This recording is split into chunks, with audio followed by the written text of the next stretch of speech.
नमस्कार आदाब। आज की ये वीडियो हर एक फर्स्ट ईयर बीकॉम और बीबीए के स्टूडेंट के लिए काफी यूजफुल रहने वाली है, क्योंकि ऑलमोस्ट आपका नवंबर आ चुका है, अक्टूबर जा चुका है। आपके एग्जामिनेशन कुछ यूनिवर्सिटीज में तो नवंबर में ही शुरू हो जाते हैं फर्स्ट ईयर के, और कुछ ऐसी यूनिवर्सिटीज है जहां पे एग्जामिनेशन आपको दिसंबर में देखने को मिलते हैं। और आप में से कुछ ऐसे स्टूडेंट होंगे जिन्होंने अभी तक बुक्स भी परचेज नहीं की होगी, और कुछ ऐसे रेगुलर स्टूडेंट होंगे जो तरीके से अपनी स्टडी करते हैं, तरीके से पढ़ाई करते हैं। लेकिन जैसे जैसे एग्जामिनेशन पास आते हैं, हर एक स्टूडेंट को थोड़ा सा टेंशन और एंजाइटी होता है, क्योंकि आपका ये फर्स्ट टाइम एक्सपीरियंस रहने वाला है। अभी तक आप लोगों ने जो बोर्ड के एग्जामिनेशन दिए थे उसका पैटर्न, करिकुलम और जो आपकी यूनिवर्सिटी के एग्जामिनेशन है, वहां के टीचर्स, प्रोफेसर में रात दिन का अंतर होता है। तो यहाँ पे जाकर स्टूडेंट को काफी कंफ्यूजन होती है। तो यहाँ पे इस वीडियो में मैं बात करने वाला हूं किस तरीके से दोनों कैटेगरी के बच्चे, एक कैटेगरी जिसमें आप लोगों ने कुछ भी स्टडी नहीं किया, एक कैटेगरी जहां पे आप लोगों ने डिटेल में स्टडी किया है,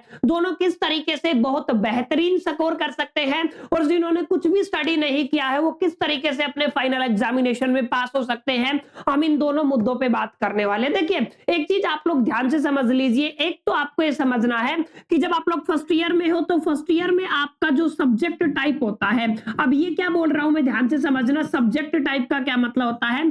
सब्जेक्ट टाइप का मतलब होता है जैसे आपका फिजिक्स, केमिस्ट्री, मैथमेटिक्स के अंदर आप लोग दो डिवीजन बना देते हो। पहला डिवीजन वो होता है जहां पे केवल थ्योरेटिकल पोर्शन होता है, और एक डिवीजन वो होता है जहां पे आपका न्यूमेरिकल पोर्शन होता है। ऐसे ही हमारा बीकॉम और बीबीए में भी सेम पैटर्न है। यानी कि आप लोग ध्यान से देखोगे, फर्स्ट ईयर की मैं बात कर रहा हूं तो फर्स्ट ईयर के अंदर आपके पास कुछ आपके न्यूमेरिकल सब्जेक्ट होंगे। क्लियर? तो यहाँ पे मैं क्या लिख रहा हूं, आपके कुछ ऐसे सब्जेक्ट हैं जहां पे मेजरली आपको न्यूमेरिकल देखने को मिलती है। दूसरी कैटेगरी में माय डियर फ्रेंड्स आपके थ्योरेटिकल सब्जेक्ट होते हैं। ठीक है ना? तो अब यहाँ पे आपको समझना है कि यहाँ पे दो कैटेगरी आपके सब्जेक्ट की बन रही है। पहली तो क्या है, आपके न्यूमेरिकल सब्जेक्ट, और दूसरा क्या है, आपका थ्योरेटिकल सब्जेक्ट है।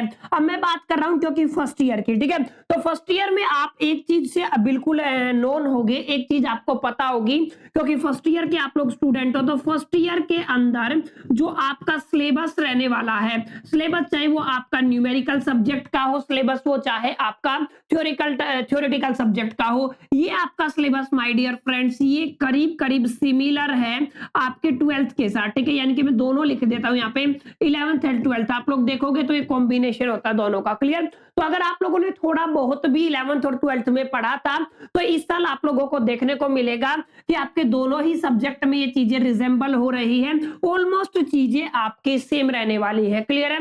लेकिन यहाँ पे एक बड़ा फर्क आ जाता है, जिस पैटर्न पे, जिस तरीके से आप लोग क्लास 10th के एग्जामिनेशन को लिख के आए, वहां पे अपने आंसर शीट को लिख के आए, वो पैटर्न यहाँ पे नहीं चलने वाला है। यानी कि यहाँ पे जो मैटर करती है चीजें, वो आपकी प्रेजेंटेशन मैटर करेगी। बहरहाल इस मुद्दे पर मैं बाद में बात करूंगा। जो चीज मैं आपको समझाने की कोशिश कर रहा हूं वो आप लोग ध्यान से समझिए। हमने दो कैटेगरी में आपके सब्जेक्ट को डिवाइड कर दिया है, न्यूमेरिकल सब्जेक्ट और थ्योरेटिकल सब्जेक्ट। अब आपको समझने वाली बात यह है कि न्यूमेरिकल करीब करीब फर्स्ट ईयर में आपके आई थिंक दो सब्जेक्ट रहते हैं, that is depending upon the university. Clear है? यूनिवर्सिटी तो यूनिवर्सिटी, लेकिन अप्रोक्सीमेट में मान के चलता हूं दो आपके सब्जेक्ट कैसे रहते हैं, न्यूमेरिकल रहते हैं। और थ्योरेटिकल सब्जेक्ट आपके 5 से 6 सब्जेक्ट कैसे रहते हैं, थ्योरेटिकल रहते हैं।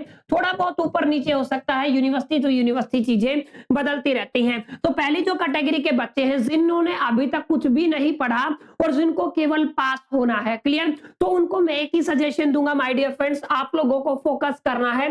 एक तो आपका पीवाईक्यूज आप लोगों को ले लेने हैं। आप जिस भी यूनिवर्सिटी में हैं उसके पिछले 5 साल के पीवाईक्यूज आपको लेने हैं। और मैं आपको एक खास बात ये बताता हूं, 5 साल के पीवाईक्यूज में आप लोग देखोगे मोस्टली क्वेश्चंस रिपीट होते हैं। और यूनिवर्सिटी का एक रूल होता है, यहाँ पे यूनिवर्सिटी एग्जामिनेशन में ज्यादा कुछ चेंजेस नहीं होते हैं, as similar to the board examination. Board examination में फिर भी चीजें बदलती हैं, लेकिन यहाँ पे चीजें नहीं बदलती हैं। जो भी बच्चा 5 साल के पीवाईक्यूज कर लेता है, that is according to my experience, आप लोग इजिली 70 to 80% तक स्कोर कर सकते हैं। बट सारी चीजें आपकी कहां पे डिपेंड करेगी, पढ़ने पे नहीं करेगी, केवल आपकी डिपेंडेंसी प्रेजेंटेशन के ऊपर भी होगी। तो जिन बच्चों को केवल और केवल माय डियर फ्रेंड्स पास होना है वो अपने पीवाईक्यूज ले लीजिए 5 साल के। प्लस में सेकंड जो आपको लेना है वो आपके यहाँ पे कोई भी रेपुटेटेड जो क्वेश्चन बैंक है उसको फॉलो कीजिए। क्लियर है? तब पे मैं लिख रहा हूं आपका क्वेश्चन बैंक। आपको इन दोनों चीजों को क्या कर लेना है, परचेज कर लेना है। और जितना भी आपके पास 1 मंथ और 2 मंथ का टाइम है, फेस्टिवल का सीजन होने वाला है, ऑलमोस्ट आपके कॉलेजेस ऑफ रहेंगे, तो आप लोगों को इनसे प्रैक्टिस करना है। आप जब बेसिकली ऐसे सिर्फ क्वेश्चन भी बना के चले गए ना, तो डेफिनेटली आप लोग अपने फाइनल एग्जामिनेशन में इजीली पास हो सकते हो। क्लियर है?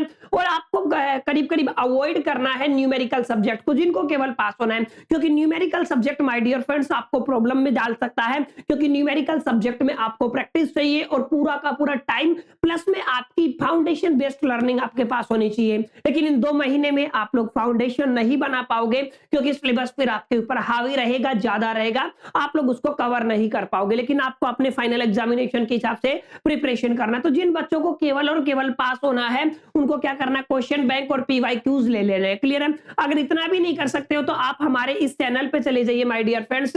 इस चैनल पे जैसे आप लोग प्लेलिस्ट में जाएंगे, केवल 15 या 20 दिन में मैंने आपके फर्स्ट ईयर के सिलेबस को कंप्लीट कराया। जैसे अभी बिजनेस ऑर्गेनाइजेशन एंड मैनेजमेंट में पढ़ा रहा हूं, यहाँ पे बिजनेस ऑर्गेनाइजेशन एंड मैनेजमेंट अगर आपको मेरा पढ़ाया हुआ समझ आता है तो आप लोग यहाँ से पढ़ सकते हैं। 10 वीडियोस में डाल चुका हूं। अभी रेगुलर बेसिस पे इसका सिलेबस भी मैं कंप्लीट कराने वाला हूं। ठीक है? अगर आगे बात करूं तो यहाँ पे देखिए, सबसे जो इंपॉर्टेंट सब्जेक्ट होता है, जो आपका न्यूमेरिकल सब्जेक्ट होता है, जिसको आप लोग बोलते हो बेसिकली, यहाँ पे आई थिंक यहीं पे कहीं पे आपको प्लेलिस्ट दिख जाएगा फाइनेंशियल अकाउंटिंग का। क्लियर है? तो यहाँ पे देखिए, ये रहा फाइनेंशियल अकाउंटिंग का 29 वीडियोस मैंने डाली हुई है, ऑलमोस्ट आपका सिलेबस कवर कराया हुआ है, तो यहाँ से आप लोग जाके पढ़ सकते हैं। खास बात आपको देता हूं, यहाँ पे देखिए 3 वीडियोस में डाल चुका हूं, ये है मोस्ट इंपोर्टेंट क्वेश्चन सीरीज, इसको आप लोग यूज कर सकते हैं। 3 वीडियोस में डाल चुका हूं, 3 चैप्टर के इंपॉर्टेंट क्वेश्चन मैंने यहाँ पे माय डियर फ्रेंड्स डिटेल में कवर कराए हैं। तो केवल इन क्वेश्चन को भी अगर आप अपने एग्जामिनेशन में करके चले गए, तो आप अपने फाइनल एग्जामिनेशन में डेफिनेटली बेहतरीन स्कोर कर पाएंगे। क्लियर? अगर जो बच्चे बेसिकली टॉप करना चाहते हैं, जो रेगुलर बेसिस पे पढ़ रहे हैं, यानी कि सेकंड कैटेगरी जो बनती है, उनके लिए एक ही सजेशन रहेगा, आपको अपनी रेपुटेटेड बुक पढ़नी है, जो डेफिनेटली आप लोग पढ़ रहे होंगे। क्लियर है? आप लोग कोई भी यूट्यूब के टीचर को फॉलो कर सकते हैं। अगर आपके पास कोचिंग है तो आपको यहाँ पे जाने की जरूरत नहीं, किसी भी टीचर को फॉलो कर लीजिए। और आपके लिए सजेशन रहेगा, पीवाईक्यूज आप लोगों को सोल्व करने हैं। पीवाईक्यूज के साथ आपको बेसिकली आपके न्यूमेरिकल सब्जेक्ट को भी पकड़ के चलना है, क्योंकि आप लोगों ने पूरा साल स्टडी किया है। तो अगर आप लोगों ने पूरा साल स्टडी किया तो इतना तो बनता है यार, आप लोग न्यूमेरिकल सब्जेक्ट को भी कीजिए और थ्योरेटिकल सब्जेक्ट को भी कीजिए। प्लस में जो भी इंपॉर्टेंट क्वेश्चन है उनको प्रैक्टिस करेंगे, तो डेफिनेटली आप जितना अच्छा परफॉर्म कर सकते थे इन सब के बिना, इन सब के साथ आप लोग डेफिनेटली अच्छा परफॉर्म कर पाएंगे। बाकी कोई आपको यहाँ पे ब्रह्मास्त्र, टॉपर टिप्स, ये सब फद्दू काटने की बातें, इनके चक्कर में आप लोगों को नहीं पढ़ना। तरीका एक ही है, आपको पढ़ना पड़ेगा और एट द एंड पढ़ना ही पड़ेगा। इसके अलावा आप लोगों के पास कोई तरीका नहीं है। लेकिन कुछ बेसिक टिप्स हैं जो आप लोग यूज करके डेफिनेटली आप लोग अपने एग्जामिनेशन में पास हो सकते हैं। जैसा कि मैंने आपको बताया, आप मेरी प्लेलिस्ट को फॉलो कर लीजिए, सारे इंपॉर्टेंट क्वेश्चन आपको दिखेंगे। पीवाईक्यू जरूर खरीद लीजिएगा, क्योंकि पीवाईक्यूज के अंदर आपके एज इट इज क्वेश्चन आपको देखने को मिलते हैं। क्लियर है? दोनों के लिए आई होप कि आपको पास होने का रास्ता मिल गया होगा। कहां से पढ़ना है यह भी मैंने आपको बता दिया, हमारे चैनल से आप लोग अच्छे से पढ़ सकते हैं। मैंने करीब करीब आपके इंपॉर्टेंट सब्जेक्ट की प्लेलिस्ट बनाई हुई है, और जो आपका सिलेबस कंप्लीट नहीं हुआ उसको मैं रेगुलर बेसिस पे 1 या 2 दिन में वीडियो डालता रहता हूं। और डेफिनेटली आपको पीडीएफ भी प्रोवाइड की जाती है, जो भी कंटेंट मैं आपको यहाँ पे टीच करता हूं। उम्मीद करता हूं आपका डाउट क्लियर हो गया होगा। इन सभी टिप्स को फॉलो करके आप लोग डेफिनेटली अपने एग्जामिनेशन में पास हो सकते हैं। चलिए मिलते हैं नेक्स्ट सेशन में, जब तक के लिए मैं तो all the best, lucky learning.